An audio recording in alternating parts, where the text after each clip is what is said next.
Hello, welcome to Skye Sweaty Record Review, episode 31.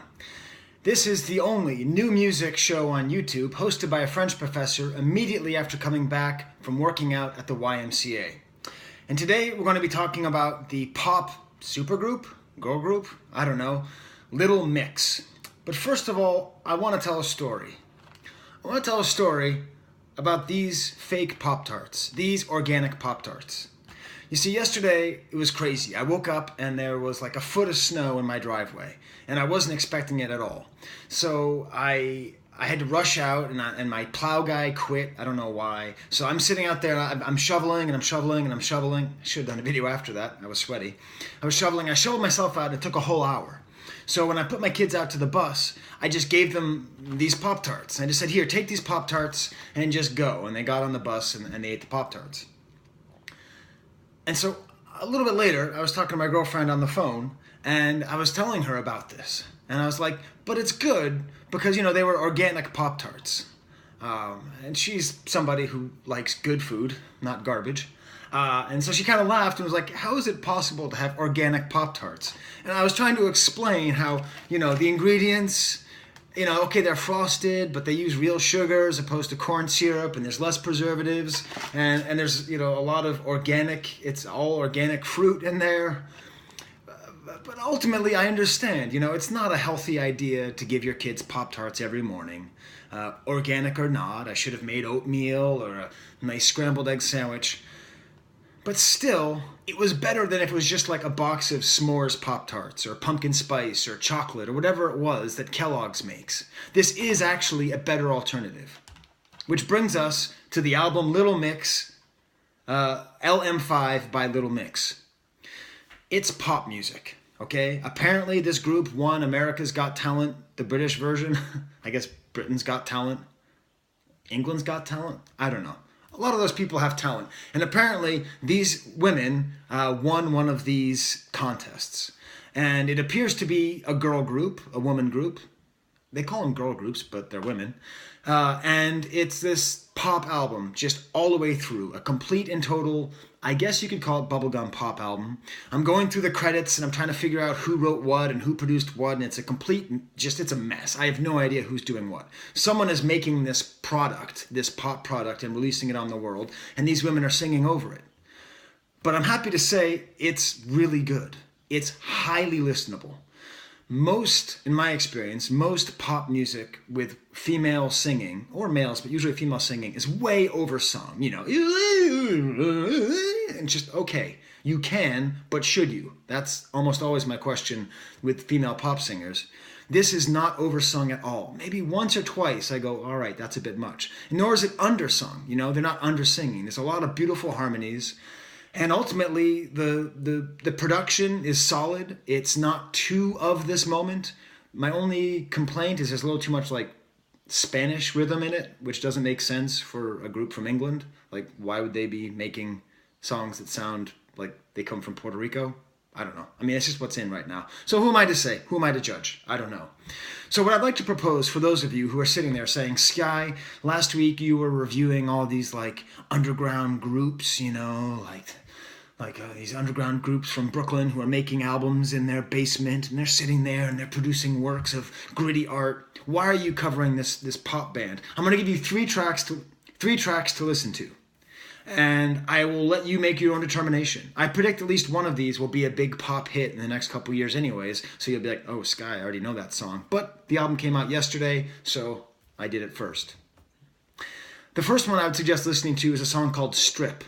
So if I told you there's a song called Strip by a girl band, you'd be like, all right, here it goes. Some sexy song about her boobs or whatever. But that's not at all. It's actually a song about taking off makeup. It's about being comfortable in your own skin. That's what this whole album's about. It's about self-confidence. It's about women having self-confidence in themselves. Okay, that's redundant. It's about women having self-confidence in themselves or self-confidence in themselves. And that's throughout the entire album. It's relentlessly positive. It's got this interesting chorus, but most of the song is kind of stripped down. It's like a woman kind of sexily talking about how she doesn't need makeup and she doesn't need how to, she doesn't have to wear it. There's like a rapper who comes in and she says it doesn't matter how much money you have because confidence is more valuable. So I don't know. I know it's not much, okay? It's still just a pop product. It's still just a thing that you ring up at Wegmans or whatever Stop and Shop you go to. And it's just a product. It's a pop product. But it does have this positive message, and it is really well produced. And what's great is this mixture between very sparse, of the time production, and then these choruses with these interesting harmonies. Another great example of their style is the track Joan of Arc, which I don't just like because I'm a French professor, although partly. This is like a club banger, you know, a club anthem, a song you're supposed to listen to, and women are supposed to shake their butts and get low and all that stuff. But it's all about positivity. It's all about being a fan of yourself. It's about saying, you know, I don't need money, I don't need a man, I'm only loving you because I can, which is a great message. It really is. And so it's this, again, relentlessly positive, good messaging, mixed up with great production, because it works as I love club songs, right? I mean, okay, we can pretend like we don't. Oh, I'm too smart for this. But, you know, you got that low bass and the ticky-tack hi-hats, and you got the kind of like, you know, pulsing rhythm. It's really agreeable. But usually with that, you have to hear all these terrible messages about women and what they're supposed to do and how much money you have on your wrist and how much money you have in your grill and how much money you have in your car. Whereas this is just like, I don't need money. I don't need a man.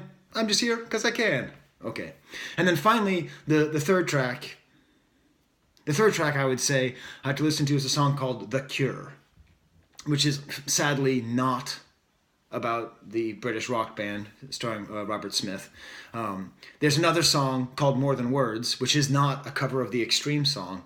They do a lot of weird stuff. But the song The Cure is another song all about confidence, which is wonderful. I think that's The Cure that she's talking about. But there's a version called Stripped Down, where it's just the voices, a little bit of production underneath. But they took out the drum machine, they took out all the keyboards, you can really hear their voices. And they can really sing, and they can really harmonize. And there's something really refreshing about women who can sing extremely well, who don't overdo it, and who harmonize very well together. I'm not going to lie. It's an emotional song. If you listen to it, the power of their voices, at least for me, was able to create emotions within me. And that's pretty impressive for just some pop album by some band which is produced by Simon Cowell. You know, the "You're Fired" guy from American Idol. I actually don't know what his catchphrase is. You're terrible. My buddy Brad saw him once in LA. He was driving. He said he was a complete jerk. He cut him off and everything. Other thoughts on the album. It's pretty solidly produced. There's not a lot of real missteps. There's a couple songs that are sort of boring, like American Boy. Sadly, the song produced by Timbaland is pretty boring. They have other interesting songs like Told You So, which is this like song about friendship and helping a woman through a breakup and saying, I told you, but I'll never say I told you so. It's a really sweet. I love songs about friendship. And she says, well, put the kettle on. So it's a very British song, which I appreciate. A song called Notice, which is about being ignored in a relationship. A song called Woman's World, which has all these great feminist messages. You know, if you've never had to shout to be heard, then you're not living in a woman's world. That's great messaging, but sadly there's no hook. It doesn't work as a pop song. Like, I didn't listen to it and then go, Woman's World. It just didn't quite work as a song. Oh, and then there's a really weird song. Okay, this is, for those of you who were listening to pop music in the 90s like I was, you know that maybe the greatest song of the 90s was a song called The Thong Song by Cisco. For some reason, they do a semi-cover of The Thong Song with no reference to The Thong Song. It doesn't say The Thong Song. There's no reference of thongs or any kind of underwear in the entire song. But it's called, what's it called? Love a Girl Right. So they just take like the phrasing and the hook to the song without the ridiculous chorus. It's this odd mixture, but it's a fun thing to listen to. So that's my sweaty record review. Like these Pop Tarts, like these toaster pastries. It may be just another product, but it's a better version of the product than you were expecting. And it's much healthier. The contents are much healthier. And after you eat it, you feel like, all right, I'm just eating some industrial food. I'm just listening to some industrial music. But it tastes good, and you were happy in the end that you ate it. So that's my review. Relentlessly positive Pop Tarts. Okay. There's the camera.